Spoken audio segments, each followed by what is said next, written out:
Sim, Se tivesse sim, jogando sim. ali, outro, empurrasse outro assim, não valia. Era o que eu fazia lá, mano. Muito bom. Evolução dos jogos. Ó, falar pra galera que hoje é um almoço, então assim, a gente vai querer interagir muito com o chat. A gente vai responder perguntas de vocês do Superchat. Vai colocar perguntas na tela aí, porque muita gente mandou. Então, começar já a interagir com o pessoal, pode ser? Pode ser? Trazer todo mundo pra conversa. O Paulo Ferrari mandou aqui. Salve, três irmãos. Gostaria de iniciar com uma pauta polêmica que começou no canal da Croizinha. Inclusive, a Croizinha tá aqui. Croizinha tá, Segunda-feira a gente vai gravar um podcast com ela, tá? Vai ser lá no canal da Croizinha, não vai, Croizinha?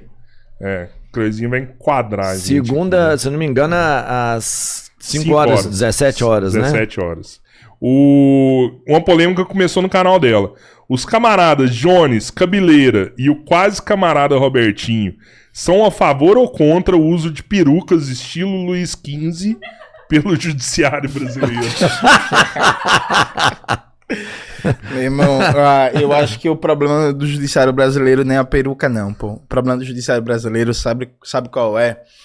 O judiciário brasileiro é o mais caro do mundo. Isso não é exagero, não. Isso é dado real da OCDE, assim. Se não me falha a memória, eu vou tentar puxar esse dado de cabeça. Talvez saia errado, mas eu acho que o gasto com o judiciário brasileiro corresponde a 1,3% do PIB. É algo nessa faixa. Então, tipo, existe o teto constitucional, né? Que, teoricamente, nenhum servidor público poderia receber acima. Mas os caras recebem penduricalho em cima de penduricalho, e aí tem membro do judiciário que tá recebendo 1 milhão por mês, 1.200.000, 800 mil, 900 mil e por aí vai. Para tu ter uma ideia, voltou na Câmara dos Deputados uma conversa sobre a reforma administrativa, que na verdade é uma contra-reforma administrativa, é um ataque ao servidor público. Quando tu vai decompor os dados, 70% dos funcionários públicos do Brasil inteiro, todas as esferas, ganham até 5 mil reais. Então, assim, não é verdade que funcionário público vive vida de rei, de marajá com alto salário. 70% de todo funcionalismo público ganha até 5 mil reais. Perfeito? Aí, 1% do funcionalismo público ganha acima de 27 mil. 1%. 1%.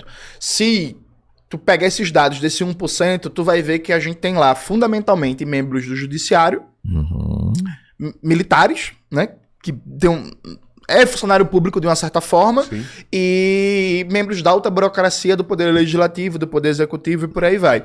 Então, os caras voltaram com esse debate de reforma administrativa, né, que é a PEC 32, na época do governo Bolsonaro, que na verdade é para acabar com a estabilidade do servidor público, é para abrir mais espaço para fazer assédio moral, para fazer instrumentalização política dos órgãos públicos, porque repare, na época do governo Bolsonaro, se não existisse a estabilidade do servidor público, tinha acabado tudo no Brasil em termos de política de proteção ambiental, política indigenista e tal. Porque o funcionário de carreira do IBAMA, do ICMBio, da FUNAI e por aí vai, ele tem uma certa estabilidade ali e uma capacidade de resistir às pressões políticas do momento, né? Então, se o governo quer acabar com qualquer política de proteção ao meio ambiente, por exemplo, eu acho que ter o dado certo. O judiciário brasileiro custa 1,4% do PIB do país. Errei por pouco, é 1,4 e não 1,3. E aí, se o governo do momento quiser acabar com a política, o fato de você ser um funcionário público com estabilidade, você consegue dar uma resistência maior, né? Então, os caras querem acabar com a estabilidade do servidor público, criar mais um espaço de acumulação privada e trabalham com a lógica de que, não, o Brasil tem funcionário público demais, que é outra mentira, né? A primeira mentira é que o funcionário público ganha muito, e é isso, só 70% ganha até 5 mil, e a segunda mentira é que tem funcionalismo público demais no Brasil. Mas o Brasil tem só 12% da sua força de trabalho em empregos públicos. A média dos países da OCDE, que são os países mais ricos do mundo, é de 18%. 18% da força de trabalho como funcionário público. O Brasil só tem 12%. E o gasto público com folha de pagamento de funcionário público no Brasil tá estável há 20 anos. Não tá crescendo. Esse negócio de dizer que no governo petista e tal, cresceu muito o gasto com funcionalismo público é simplesmente mentira. Tá em 9% do PIB há 20 anos. Então o Brasil tem menos funcionalismo público do que precisa, o gasto público, o funcionalismo público tá estável, e 70% da força de trabalho do servidor do serviço público ganha até 5 mil reais. Então, Você aí, trabalhador, trabalhadora, se ligue que essa conversa de reforma administrativa é só mais um ataque para destruir serviços públicos e piorar ainda mais a situação da saúde, da educação, da assistência social, da proteção ao meio ambiente, da cultura e por aí vai. E eu vejo uma parada muito louca, por exemplo, acontece aqui em Araguari. Os caras começaram a falar que o posto de saúde era uma merda, que o funcionário público lá no posto de saúde não atendia, que o negócio não andava, tinha uma sucatização daquela estrutura até pro negócio não andar, né? Não tinha recurso pra galera trabalhar, a ponto que a hora que acaba tudo, eles vão lá e privatizam aquilo ali, coloca na mão de uma empresa que começa, sei lá, cuidar mais ou menos. Todo mundo tem a impressão que o serviço melhorou demais da conta, porque as situações de precariedade são diferentes, né? Essa empresa, pelo menos agora, investiu lá, mudou uma estrutura, melhorou alguma, colocou eficiência. Porque já sempre foi isso, sempre foi privatizado, não, Cabeleiro SUS? Não. Sempre teve uma empresa por trás ali que fazia boa parte do processo. O que acontece é que o governo FHC, ele criou um negócio chamado Ministério da Reforma do Estado, que é o Ministério Bressa Pereira. E eles aprovaram a criação de um negócio chamado OS e OCIPs. Teoricamente, uma OS é uma organização social sem fins lucrativos. Teoricamente. Na prática, funciona como uma empresa privada, com fins lucrativos, e que assume a administração, por exemplo, de uma UPA, de um hospital. Só que, assim, pela ficção jurídica do Brasil, isso não é uma privatização. Porque, teoricamente, o equipamento público continua sendo público, mas ele é gerido por um ente que não é considerado um ente do mercado privado, porque, teoricamente, ele não visaria lucro.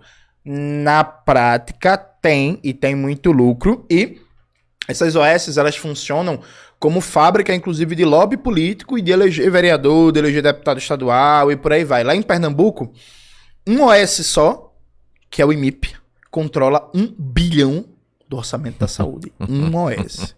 O orçamento da saúde em Pernambuco é mais ou menos 8, 9 bilhões. Um OS só controla 1 bilhão. E aí, em Pernambuco tinha uma malícia até 2022 que era um negócio inexplicável, né?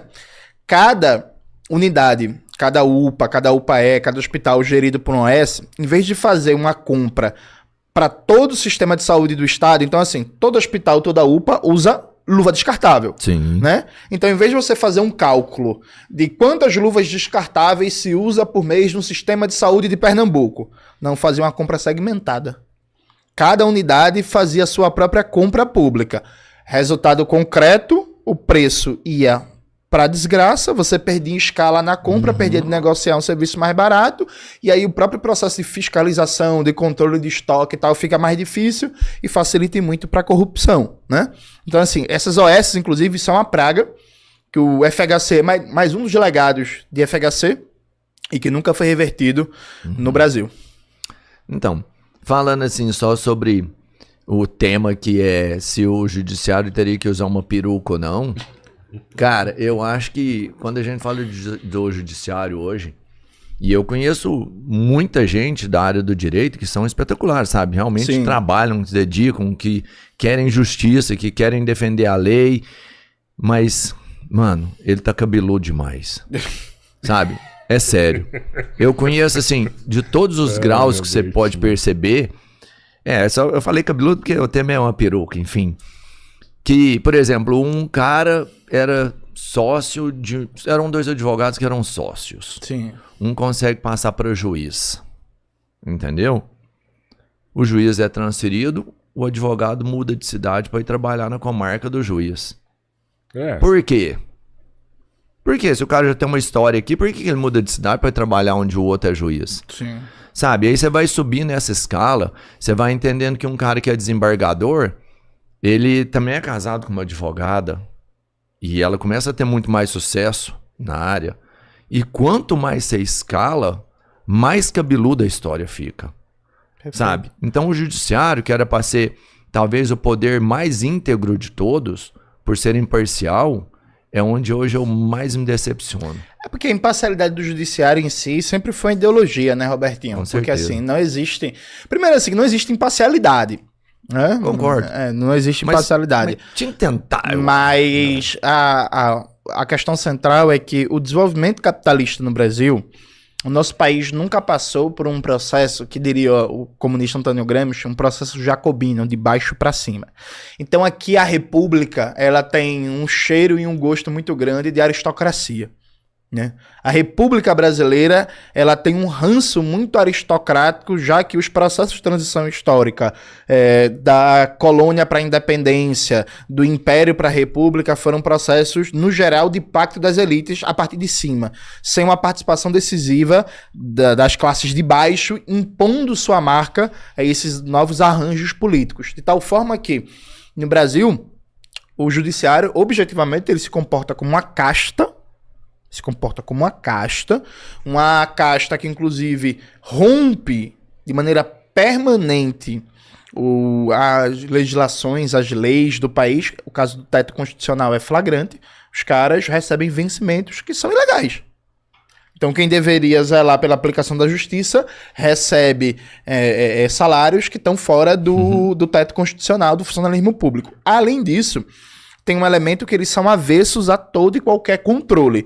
Então, assim, hoje você tem praticamente nenhum instrumento para se defender de um abuso de um juiz.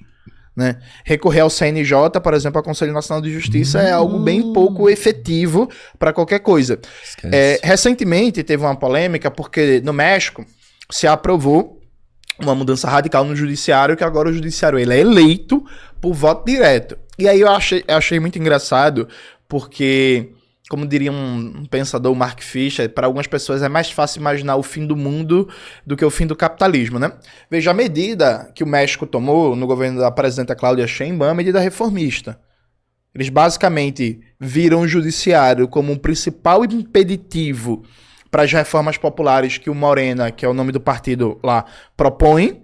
Eles foram lá e aprovaram uma mudança constitucional que agora o sistema de justiça vai passar por advogados eleitos. Moral da história. Chegou na Suprema Corte, o equivalente ao STF deles, um advogado que é historicamente ligado ao movimento zapatista, né, de luta pela terra e defesa dos povos originários. Se fosse no modelo do Brasil, nunca que um caba desse vai chegar no STF.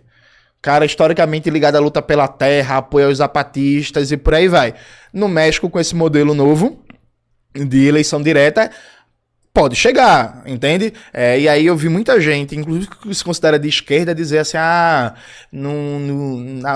isso é muito perigoso, porque no Brasil ia eleger qualquer um. Veja, não é assim.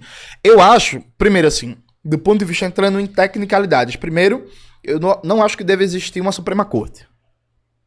Acho que é um problema existir uma corte de controle de constitucionalidade como é o STF, porque na prática o STF serve como reserva estratégica da burguesia. Então toda vez que a burguesia perde no debate público, ela usa o STF, que não precisa prestar contas a ninguém, para atacar um direito da classe trabalhadora. Exemplo clássico, piso da enfermagem.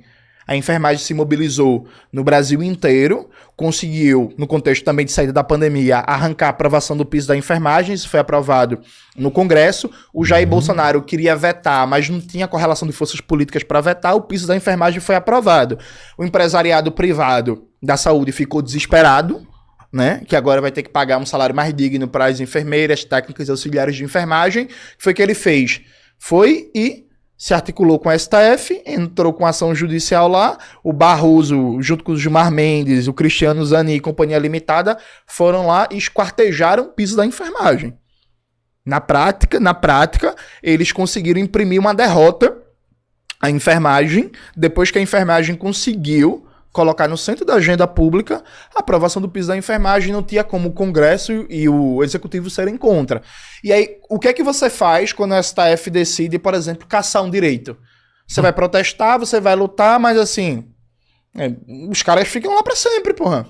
Ficam lá até dar a idade, ou até morrer, sabe? Não precisa prestar contas a ninguém. Então, tem um problema que as pessoas não sabem, mas o modelo de Suprema Corte com controle de constitucionalidade e com o poder que existe hoje, é um modelo criado pós-Segunda Guerra Mundial para impedir, na Europa Ocidental, que os comunistas e os social-democratas conseguissem fazer mais reformas de acordo com sua força eleitoral. Então a ideia foi, esses comunistas estão muito fortes, estão ganhando muito voto, estão elegendo muito deputado e por aí vai. Como é que a gente para eles? Vamos insular o Poder Judiciário, para o Poder Judiciário ser a barreira última, para se eles quiserem, por exemplo, expropriar os latifundiários, vai ter um judiciário que vai dizer assim, não, isso é ilegal, perfeito?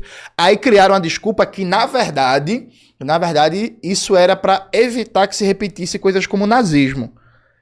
Como se a Suprema Corte, aliás, como se o judiciário da Alemanha, no geral, não tivesse sido a favor do nazismo. Então, criaram até uma desculpa, não, é importante ter um controle de constitucionalidade insulado do executivo, do legislativo, para impedir coisas como o nazismo. Na verdade, não é isso. O controle de constitucionalidade deveria ser feito pelo legislativo.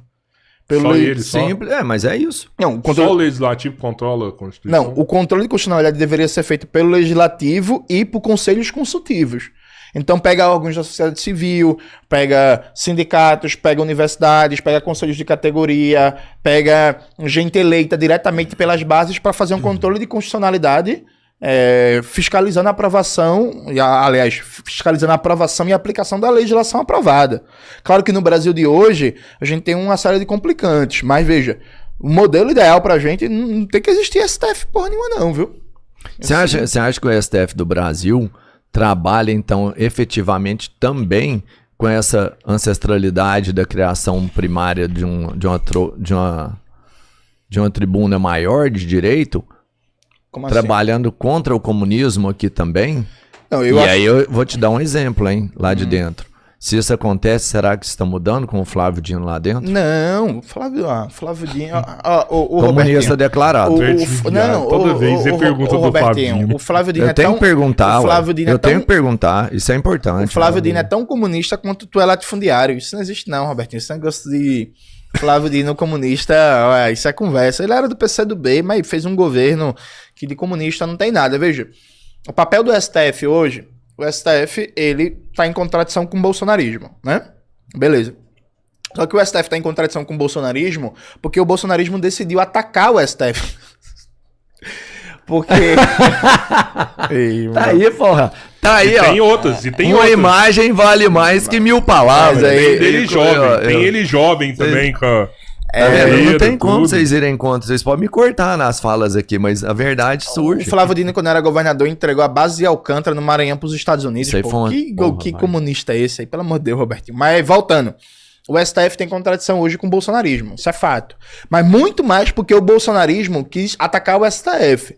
Mas veja, o STF ele não tem problema com o projeto econômico da extrema-direita.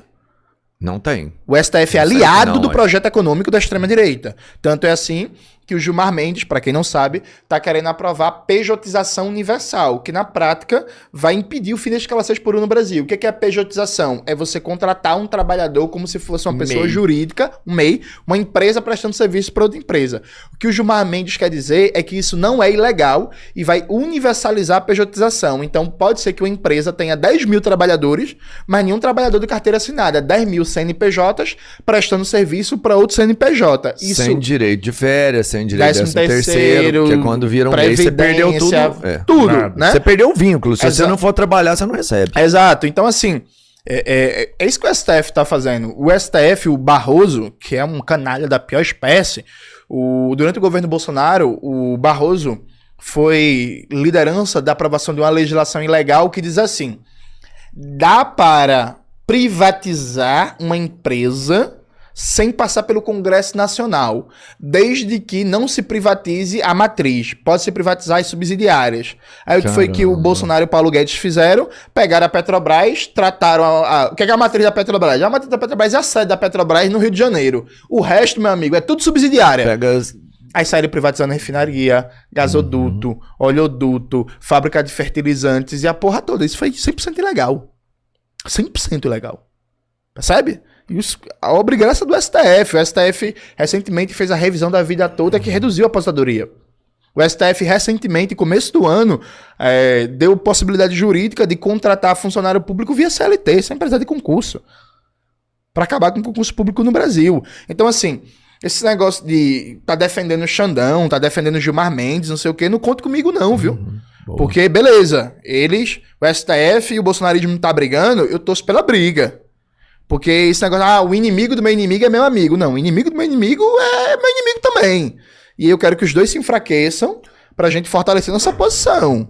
Você já percebeu que essas pessoas que são pejotizadas, elas acabam sendo iludidas, assim, uma sensação que, tipo, você vai ser pejotizado agora, mas você vai ganhar mais. Só que essa pessoa não tem conhecimento de economia, não tem conhecimento de tributário, não tem conhecimento administrativo, e aí ela tem uma falsa sensação que ela tá ganhando tanto, mas a vida dela começa a virar uma bagunça, a vida contábil dela começa a virar uma bagunça, de repente ela vai tomar multa do Estado aí, né, ela acaba tá devendo mais, e no final das contas você fala assim, caramba, velho, eu tô trabalhando muito mais aqui, se eu fosse CLT eu tava ganhando mais. Olha o tanto de problema que eu tô tendo aqui na minha cabeça.